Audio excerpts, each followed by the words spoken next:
हर माँ बाप चाहता है कि मेरा बच्चा पढ़ लिख के एक अच्छे मुकाम पर पहुँचे। तो मैं आज बात करता हूँ जनपद बुलंदशहर के कस्बा गुलाउठी में एक ऐसे क्रिकेटर की जिसकी अभी हाल फिलहाल में दुबई की टीम में सिलेक्शन हुआ है। तो मेरे साथ हैं जनाब मोहम्मद समीम अली सैफ़ी साहब। तो ये अभी जल्द ही दुबई से लौट के आए हैं यहाँ पर अपने घर पर। तो आज हम ये हमारे साथ हैं और इनके भाई हैं बड़े, जो कोच की भूमिका उन्होंने निभाई है अपने भाई के नाते। तो मैं आज दोनों भाइयों से बात करूँगा, उनसे मैं जानूँगा कि ये दुबई की टीम में जो इनका सिलेक्शन हुआ है सबसे पहले, तो उसके लिए मैं इन्हें बधाई देना चाहूँगा बहुत बहुत। तो सबसे पहले निष्पक्ष भास्कर न्यूज़ में आपका बहुत बहुत स्वागत है समीम सैफ़ी साहब। शुक्रिया शुक्रिया शादाब भाई। अच्छा ये बताइए समीम सैफ़ी के आपको दुबई का जो बना है ये क्रिकेट का, ये किस तरह का बना और आपने कैसे लगन और मेहनत से आपने काम किया? देखिए, मैं मेहनत तो शुरू से ही करता था। जैसे मैं शुरू से ही क्रिकेट खेलता था, तो फिर मेरे पे बीच में ही कासिम अली सर था, तो उनका मेरे पास मैसेज आते रहते थे बीच में कि आप इधर आके ट्राई करो। तो मेरे को इतना कुछ वो नहीं था, लेकिन उन्होंने फिर को मेरे को ज़बरदस्ती बुलाया। तो उधर कह रहा कि इधर आके परफॉर्म करोगे तो आपके लिए बहुत अच्छा हो जाएगा। तो फिर उधर मैं गया, तो कासिम सर ने मेरे को उधर मैच खिलाया। आईसीसी एकेडमी, वो बहुत बड़ा उधर एकेडमी का ऑफिस, आईसीसी एकेडमी का। तो मैं उधर खेला, उन्होंने मेरे को मैच खिलाए, तो मैंने परफॉर्म भी किया उधर शुरू के। और जाते ही मैंने 161 रन का स्कोर किया, उससे मैं पूरे दुबई में हाईलाइट हो गया था। तो उसके बाद मेरे पास टी10 का भी कॉल आया, और टी10 के बाद फिर मैं टी10 में मैंने परफॉर्म किया। टी10 में बैटिंग का चांस नहीं मिला, लेकिन बॉलिंग में मैंने 7 से 8 विकेटें थी, और मैं उसका उसमें भी मैं बहुत अच्छा परफॉर्म किया मैंने। उसके बाद मेरे को दुबई क्रिकेट काउंसिल की साइड से मेरे को कॉल आया कि आपका डीसीसी से खेलने के लिए आपका सिलेक्शन हो गया। उसके बाद मेरे को उन्होंने रमज़ान कप खिलाया।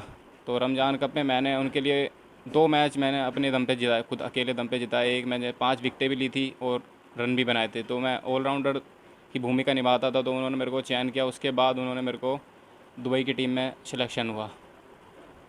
तो ये बताइए समीम सैफ़ी साहब कि आप पहले यहाँ क्रिकेट खेलते थे क्या, यहाँ पे अपने इलाके में? जी जी, मैं यहाँ पे बस टेनिस बॉल क्रिकेट खेलता था। हम चारों भाई क्रिकेट खेलते हैं टेनिस से। तो मेरे मुझसे बड़ा भाई मईन भाई है, तो वो भी क्रिकेट खेलता है टेनिस से। तो मैं उसी के साथ ज़्यादा जाता था। तो बस सब लोग कहते थे कि यार बहुत तेज बॉल भी बहुत तेज डालता है, बैटिंग भी करता है, तो ऑलराउंडर की भूमिका पूरी अच्छी तरीके से निभाता है। तो इसलिए फिर मैं सब बोलते थे कि क्रिकेट अच्छा खेलेगा, फिर पुश भी करते थे कि मेहनत कर। तो फिर मैं थोड़ा सा मेहनत भी करता गया, और फिर जो भी देना है, सब भाई भी हैं साथ में, जो मेरी उन्होंने चाइल्डहुड कोच था, तो शुरू से लेकर मेरे साथ मेहनत की हर एक चीज़ में। अच्छा ये बताइए आपको दिलचस्पी जो है वो बैटिंग में है या बॉलिंग में है ज़्यादा? एज ए बैट्समैन मैं खेलता हूँ, लेकिन जब मैं बॉल नहीं डालता था, तो उसके बाद भाई थे, तो मैं धीरे धीरे बॉल डालने लगा। तो उन्होंने फिर मेरे को मेहनत की, फिर मैं स्ट्रेंथिंग पे काम किया, बहुत मेहनत करके मैं फिर बॉल तेज़ डालने लगा। फिर आज तो as a batsman batting allrounder में कहलाता हूँ मैं। तो मैं एक उनके भाई हैं मेरे साथ, कोच हैं इनके, मैं तो कोच कहूँगा कि उनकी जो सफलता का जो महत्व योगदान निभाया है उनके भाई ने निभाया। मैं उनसे भाई से बात करूँगा, मैं उनसे दो शब्द बात करना चाहूँगा कि भाई समीम भाई आज इतने अच्छे एक मुकाम पर पहुँचे हैं, तो उसमें आपकी बहुत बड़ी अहम भूमिका है। तो इसीलिए कि आप अपना लोगों को क्या मैसेज देना चाहते हो, कुलाउठी वासियों को, क्या पूरे देशवासियों को क्या मैसेज देना चाहते हो? सबसे पहले मैं आपका शुक्रिया अदा करूँगा, आप हमारे पास आए और हमारा इंटरव्यू आपने लिया। तो मैं सभी गुलाउठी और देशवासियों को एक ही मैसेज देना चाहूँगा कि कभी भी इंसान को हिम्मत नहीं हारनी चाहिए। क्योंकि जैसे कि मैं इतना फैमिली से, मैं खुद क्रिकेट खेलता था, मैंने 12-14 साल क्रिकेट को दिया है। मैं फैमिली से इतना स्ट्रॉन्ग नहीं था, लेकिन मेरे पेरेंट्स ने मेरे को बहुत हद तक, मतलब जितना उनके अंदर था उन्होंने बहुत सपोर्ट किया। और इवन मैंने भी अपनी क्रिकेट में अपना 101% अपना दिया एफर्ट। लेकिन मैं भी दिल्ली से 19 एज ए कैंप में रहा हूँ, 13-14 2000। तो उसके बाद मैं खेलता गया, फिर सीनियर क्रिकेट में आया, लेकिन चीज़ें नहीं बन पाई। बहुत सारी चीज़ें आ जाती हैं लाइफ में, फाइनेंशियल इशू और भी सारी चीज़ें आ जाती हैं, उतार चढ़ाव ज़िंदगी में लगे ही रहते हैं। तो शमीम बहुत अच्छा क्रिकेटर है, इसको मैं बचपन से ही जानता हूँ। मेरे को लगा, लेकिन इतना फाइनेंशियली हम इतने स्ट्रॉन्ग नहीं थे कि हम शमीम को भी, पेरेंट्स दो बंदों का मतलब फाइनेंशियली वो अफोर्ड कर पाएँ। तो उन्होंने एक ही कहना था उनका कि बेटा एक को खेलने दो, थोड़ा अच्छे से जब पैसा आ जाएगा तो अब दूसरे भी आप ऑटोमेटिकली चले जाओगे, लेकिन ऐसा नहीं हो पाया। पर लेकिन जैसे ही शमीम अंडर 16 एज ग्रुप में जब वो पहुंचा तो मैं जब जब दिल्ली से इधर आता था वापस घर पे, मैं उसको समझाता था, बताता था कि कैसे खेलना है, क्या करना चाहिए, कैसे आपकी ग्रिप होनी चाहिए, मतलब जो बेसिक्स मेरे को थे आइडिया उसको मैं बताता था। सबसे पहले एक ही चीज़ बोलता था कि आप अपनी फ़िटनेस पे ध्यान रखो। जब आपके फ़िटनेस लेवल अच्छा होगा तो आप हमेशा कभी भी किसी भी गेम में, किसी भी डिपार्टमेंट में आप अपना वन ऑफ द बेस्ट दे सकते हैं।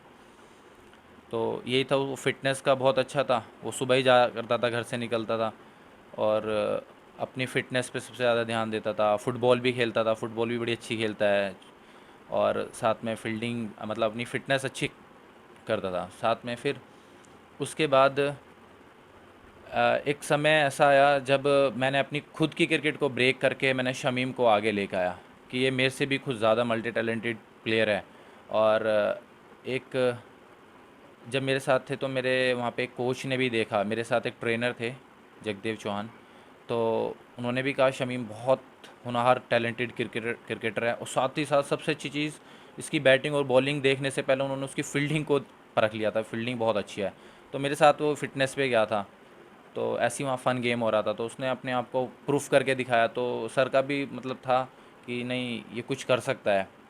फिर उस दिन से मैंने अपनी क्रिकेट को सेक्रीफाइस करके मैंने शमीम को प्रमोट किया आगे कि भाई आप क्रिकेट खेलोगे। फिर इसके ऊपर काम करा बैटिंग पे। अच्छा प्योर बैट्समैन है, ओपनर बैट्समैन है, लेकिन जब तक ये अपना इंडिया में रह के क्रिकेट खेला इसने एज ए ओपनर ही बैटिंग की। Opener, one down two down, one down two down. लेकिन मैं जितना मानता हूँ ये ओपनर नया बॉल बहुत अच्छे से खेलता है, लेकिन मैं खुद बॉलर रहा हूँ तो मैंने इसकी बॉलिंग पे भी काम करा कि कैसे हमारी मसल्स को हम कैसे डेवलप कर सकते हैं, कैसे अपनी स्ट्रेंथ बना सकते हैं, हम अच्छे ऑलराउंडर कैसे बन सकते हैं, क्योंकि अपनी कंट्री को हमेशा एक ऑलराउंडर की सबसे ज़्यादा ज़रूरत रही है। पहले कपिल देव, उसके बाद में बहुत सारे, इरफान पठान को भी उन्होंने बनाने की कोशिश करी। अभी जैसे हाल ही फ़िलहाल में हार्दिक पांड्या, जी। मेरी नज़रों में बहुत मल्टी टैलेंटेड क्रिकेटर है हार्दिक पांड्या। तो मैंने भी हमेशा एक ही चीज़ के साथ काम करा है आगे कि जिस भी कंट्री को, जिस भी स्टेट को आप रिप्रेजेंट करो, आप अपना बेस्ट दो, क्योंकि सबसे पहले आपकी आती है फ़िटनेस। आपकी फ़िटनेस अच्छी है, उसके बिहाफ पे आप फील्डिंग में अच्छा दे सकते हैं। आपका बैटिंग में दिन ख़राब है या बॉलिंग में दिन ख़राब है, आप अपना फील्डिंग से अपना बेस्ट दे सकते हैं। वो आप सब ने देखा ही होगा, अभी जो दुबई के अंदर इसके मैचेस थे, क्या अनप्रिडिक्टेबल उसने कैचेस देखे पकड़े थे, थे। मैंने मैच देखता हूँ, मैं इनका समीम का मैच देखता हूँ। तो समीम हमने भी मैच देखा था हाल फिलहाल में, आपका एक कैच, बड़ा बेस्ट कैच लिया था आपने, तो उसके लिए आपको एक इनाम से भी नवाजा गया था वहाँ पर, दुबई की टीम ने जो नवाजा था आपको, तो उसके बारे में आप क्या कहना चाहोगे? जी, सबसे पहले तो मैं ये कहना चाहूँगा कि सबसे पहले मैंने एक रमज़ान कप में एक कैच पकड़ा था रिजवान सीपी का, वो उड़ के, वो सबसे best catch of the tournament था, उसका मेरे को अवार्ड मिला था। और उसके बाद एमरेट्स G20 जो स्टेट के मैच चल रहे थे उसमें मैंने 2 कैच पकड़े, तो मेरे को मोस्टली फील्डिंग भी, और मेरे को वहाँ पे best fielder of the tournament कहा गया था उसको, एमरेट्स G20 का। तो मैं इंटरनेशनल जो क्रिकेट है उसमें आपने सुना होगा इरफान पठान और यूसुफ पठान की जोड़ी, हार्दिक पांडे और उनका जो दूसरा भाई हैं कुणाल पांडे, तुमने ये जोड़ी सुनी होगी। लेकिन मैं आज इन दोनों जोड़ों की बात करता हूँ। कई इनके बड़े भाई हैं, लेकिन उन्होंने अपने बड़े भाई की अहम भूमिका नहीं, एक कोच के हिसाब से इन्होंने अपनी अहम भूमिका निभाई अपने भैया के साथ। तो अपने भैया को उन्होंने सोचा कि मैं, ये भी बहुत अच्छे क्रिकेटर है ये, लेकिन उन्होंने अपने को छोड़ कर अपने छोटे भाई को आगे बढ़ाने की कोशिश करी। अच्छा ये बताइए, आपकी दिल्ली में भी कोच की ट्रेनिंग दे रहे हो क्या बच्चों को आप? मैं दिल्ली में अपनी खुद की भी क्रिकेट एकेडमी चलाता हूँ, स्टार क्रिकेट एकेडमी के नाम से है। मैं चाहता हूँ वहाँ से कुछ स्टार्स निकलें और मैं अपनी कंट्री के लिए कुछ प्लेयर दे सकूँ। और अभी मैं काफ़ी छोटे छोटे बच्चे हैं, 12 साल, 11 साल, 13 साल, जो उनके ऊपर बेसिक्स पे काम कर रहे हैं। क्योंकि मेरा मानना बस यही है, अगर हम एक सही समय पे अगर बच्चे को परख लेंगे और सही समय पे एक बच्चे को गाइडेंस मिलेगी, तो वो एक सही टाइम पे वो अपनी कंट्री के लिए चीज़ें दे सकता है। मतलब अगर मैं कहूँ कि अगर आप 8 साल, 10 साल की एज में क्रिकेट स्टार्ट करते हैं तो आप सही समय पे जो एज ग्रुप के हिसाब से चीज़ें होती हैं, वो आप चीज़ें अचीव कर सकते हैं। अंडर 14 है, अंडर 16 है, अंडर 19 है, उसी हिसाब से हम चीज़ें कर सकते हैं और फिर अपने स्टेट लेवल पे बॉर्ड ट्रॉफ़ी के लिए रिप्रेजेंट कर सकते हैं। समीम, जैसे आप दुबई में मैच खेलते हैं मैदान में, तो आज तक कभी कोई ऐसा इंटरनेशनल खिलाड़ी से आप रूबरू हुई हैं, उनसे मुलाकात करी है, बात करी है उनसे, कुछ उनके बारे में आपने कुछ उनसे सलाह ली है, मशवरा लिया हो उनसे? कोई जैसे कोई दुबई में इतने बड़े स्ट्रीम में आप मैच खेलते हो, कोई ऐसा क्रिकेटर मिला हो जो इंटरनेशनल जो टीम में खेलता हो हमारी इसमें? जी बिल्कुल, सबसे पहले तो ये कह रहा हूँ कि मैं यूएई की टीम में कैंप में भी हूँ। अभी 30 के कैंप में हूँ, तो वहाँ पे सारे इंटरनेशनल प्लेयर रहते हैं। तो हेड कोच रॉबिन सर रहते हैं वहाँ पे, रॉबिन सिंह सर। तो उन्होंने मेरे को सबसे पहले मेरे को वही बोलते थे, और मुदस्सर नज़र, बहुत सारे कोच हैं, और बाकी इंटरनेशनल प्लेयरों के साथ मैं प्रैक्टिस करता ही हूँ।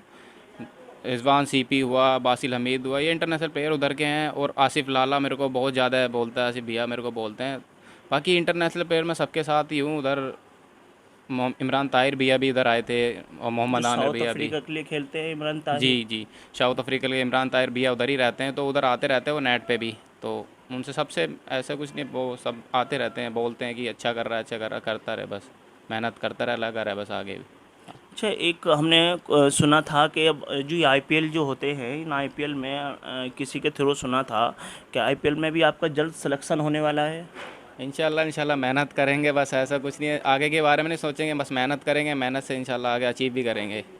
मेहनत तो भाई हैं आपके करने वाले, ये मेहनत कराएंगे आपको। इनके बाद मैं इनसे पूछता हूँ। अच्छा, भैया को सुना था कि आईपीएल में जल्द इनका नाम आने वाला है, ये बुलंदशहर ज़िले का ये जल्द नाम और रोशन करने वाले हैं। नहीं, मैं जितना मैं समझता हूँ अभी आईपीएल से पहले दुबई के अंदर एक ईपीएल होती है, एमिरेट्स प्रीमियर लीग, क्योंकि उसके लिए इसका एज ए नाम ऑक्शन के लिए जा चुका है। बाकी का अब आगे हमारी किस्मत है, क्या होता है क्या नहीं होता। शोल्ड होते हैं, अनसोल्ड होते हैं। मैं दुआ करूंगा ऊपर वाले से कि सब अच्छा हो, पॉजिटिव रहे, हमारे फेवर में जाए रिज़ल्ट। लेकिन जो इसने दुबई क्रिकेट के लिए अपना परफॉर्म दिया है, बेस्ट दिया है, उसके रिगार्डिंग वहाँ के जो कोच हैं, जैसे आईसीसी के हैं, कासिम अली सर हैं, सलमान फ़ारूक सर हैं जो दुबई टीम के कोच थे, तो काफ़ी इनका सपोर्ट है। वो लगे हुए हैं कि ये टैलेंटेड लड़का है और इसने बहुत कम समय में एक अलग पहचान बनाई है यहाँ पे आके ना। सबसे ज़्यादा तो इसने एक फील्डिंग से किसी भी टीम को लेके एक फील्डर मिलना और साथ में ओपनर बैट्समैन, ओपनर बॉलर का रोल अदा करना, वो बहुत ही काबिल तारीफ़ है। मेरे पास उसके लिए कोई वर्ड नहीं है। मैं चाहूँगा बस ये सब अच्छा चलता रहे, और अभी तो देखते हैं क्या होता है ईपीएल में उसका। तो समीम भाई, आप क्या मैसेज देना चाहते हो देशवासियों को, अपनों को? एक नया मैसेज जाना चाहिए आपके इस हमारे चैनल के निष्पक्ष भास्कर न्यूज़ के चैनल के माध्यम से।